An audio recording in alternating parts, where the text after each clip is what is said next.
Welcome everyone to our next lesson in the Red Strike train-up sessions. I'm Yves, the designer of Red Strike, and in this video we will be covering the game turn. So as you can see, the game turn is divided into 6 stages, which are subdivided into phases, and the phases are subdivided into segments.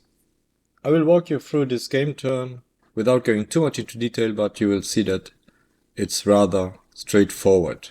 First things first, world opinion. All you do is check on the general track where the world opinion marker is situated and if any of both sides gets a victory or 2 victory points. Adjust the victory point marker, and that's all that is done in this phase. Initiative determination phase. Although it is a very important phase, it is very fast.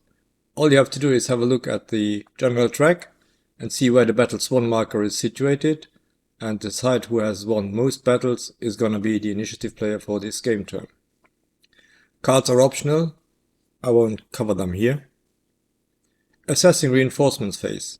You have a look at the setup displays, the setup and reinforcement displays one must say, and for the given game turn you will place units on the map, on map edges or in holding boxes. Then we go to the unit assignment phase.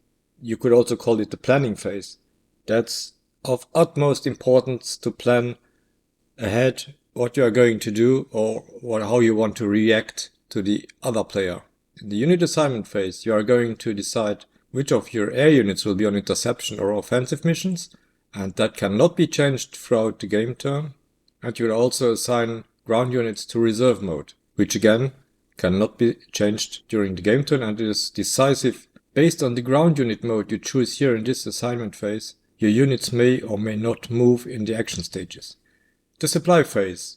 This is the only time that supply is checked in the game turn. So it's now that you see if units are out of supply the first time or the second time. Weather phase is optional. In the standard and in the advanced rules, the weather does not play any role. Then comes the action. That's why they are called action stages. There are 3 of them. I'll walk you through of these. But the most important thing is that the first and the second action stage are nearly the same, but only nearly. And the third action stage reverses the roles. First action stage. The first thing to do in each of the 3 action stages is to roll 1d10 to find out about how many naval units may move in this action stage. It's 1d10, the result is divided by 2 and rounded according to the rounding rule, and that is the number of naval units that may be moved in the action stage. That's done for both parties, so for NATO and for Warsaw Pact. There is the first movement phase. The initiative player may move his ground, air and naval units in any order he wants. That's also very important, and it's not because it's cited here ground, air and naval that it has to be done in that sequence. You may mix them up freely as you like. And while you are moving air and naval units, the reaction player may intercept them with air units on interception missions or naval units still allowed to move. When the initiative player has finished its first initiative segment, the reaction player may move his ground units that are in reserve mode, do offensive air missions, and move naval units, while the initiative player may intercept the reaction player's air units or naval units. Once finished, play moves on to the first combat phase, and in the first combat phase, the initiative player declares one by one ground-ground combat. Moving on to the second action stage. Again, the initiative player has the first move, but now he may only move ground units in reserve mode, air units in offensive mode. Once finished, the reaction player gets his second reaction segment, where he may move any reserve ground units that have not yet moved, air units in offensive mode, or naval units. And as before, the initiative player may intercept air and naval units. Then comes the second combat phase, and again the initiative player is the one who decides where is ground-ground combat going to happen.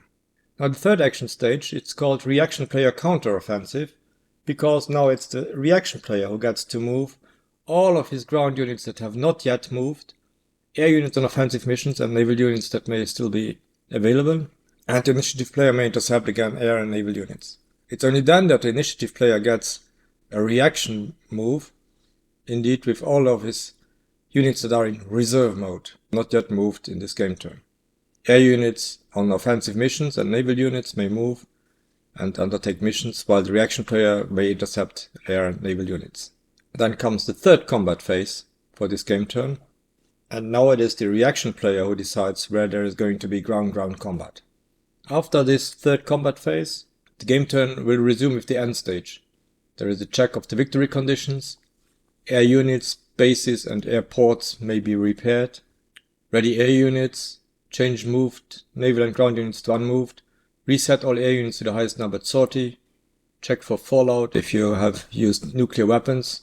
A roll of 2d10 for nuclear weapons release. And markers are reset.